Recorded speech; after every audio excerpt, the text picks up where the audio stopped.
What's up, guys? It's just me.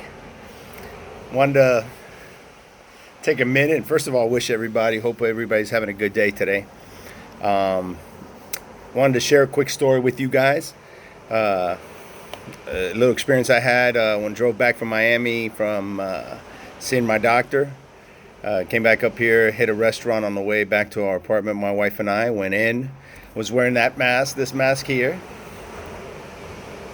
Same thing I'm wearing now, except I was wearing like a fire department shirt. Had a fire department logo on the front and had the American flag on the back. So I walk into this restaurant, phenomenal restaurant called Bunky's here in Melbourne, to take home. And because of my father's got COPD and because of my in-laws are up in age as well as my father, my wife and I protect ourselves by wearing a mask anytime we go out in public. That's just our choice and our right. Anyway, so I walk into this restaurant. We had called the order in. As soon as I walk in, there's a bar right there in front of the entrance. There's a bunch of people there. The restaurant's pretty full, but there's nobody there, no hostess or anybody. So I'm just standing there, dressed like this, with the mask on. As I said, a T-shirt with. Anyways, I noticed this guy right there at the bar, right by the front door. Can't take his eyes off me. So he finally makes the comment that I've been expecting for a few weeks now, which was, look at this guy, in reference to me wearing a mask. He followed somebody in the little group. I couldn't see them, their backs were to me, but I could see him because he was facing me. Said something, and then he followed it up with, paranoia strikes deep. And that's when I decided to give him a little education. So I pulled my mask down. I said, excuse me, sir, does it bother you that I'm wearing a mask?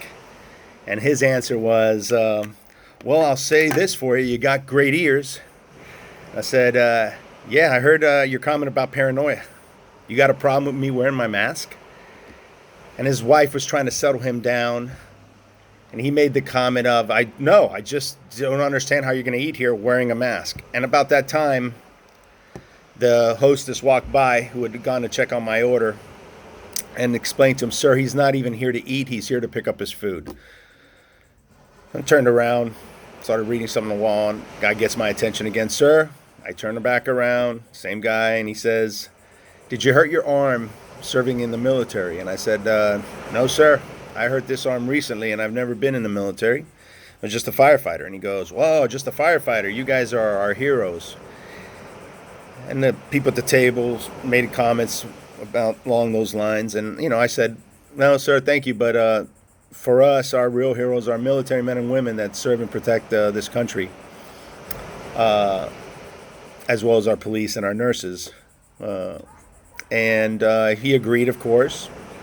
Turned back around as I'm waiting on our meal to get there, and then he calls me again and says, sir, I apologize. I didn't mean anything by my remark. And it was right there in that moment that I realized this is the way we need to talk to each other. I could have gone at him aggressively, like, what's your problem? Why do you have a problem with me wearing a mask? And I didn't. I just said, does me wearing a mask bother you? And his answer was he didn't understand how I would wear a mask. Doesn't take away that he made the comment about paranoia strikes deep, and this is the root of the problem: is we need to educate each other. I don't know a lot about a lot of things, but there's one thing I know a lot about, or pretty much about, and that's being a firefighter, a first responder. And in this state, we put such a value on our own protection when we go to people's homes that we make sure that this is before the pandemic. For years, since the mid 80s, since the HIV and AIDS epidemic, it really changed things on body substance isolation and how we viewed our protection, and what measures we could take as far as PPEs.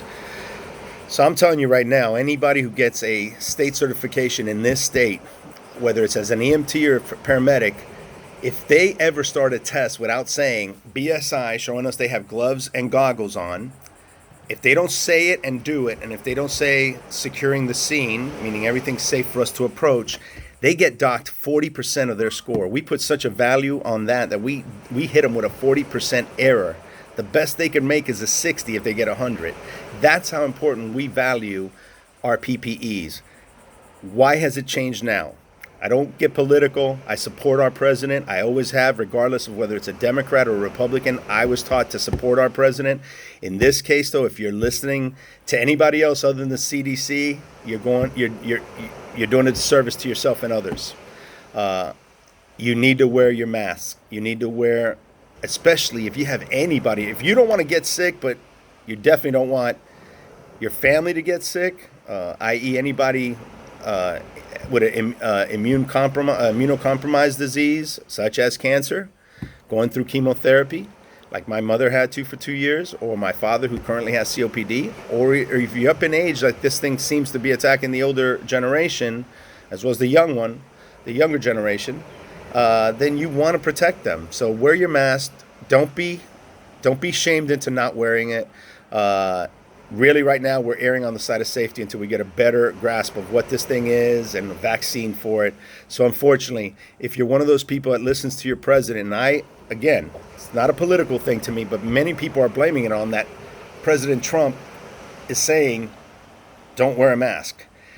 Well, whenever we arrived on a scene of an accident, of a chemical spill or something we don't know, or we're in a home that we can't tell what kind of chemicals or what are we dealing with as far as an infection of some type, we, the fire service, calls the CDC. We don't call the White House. We call the CDC. They are the experts. They know what's going on. So whether you think they're fudging numbers or not, if they're saying the pandemic, that disease of COVID is still out there and it's rising, I would probably listen to the CDC. They have a little bit more knowledge than the rest of us. Anyways, that's it. That's my spiel on the mask thing. Hope you guys are doing good. I'll try to get some more videos of the Sahara sunset and sunrise, and definitely the turtles will be hatching soon, so can't wait for that. Stay safe, keep laughing. Love you guys.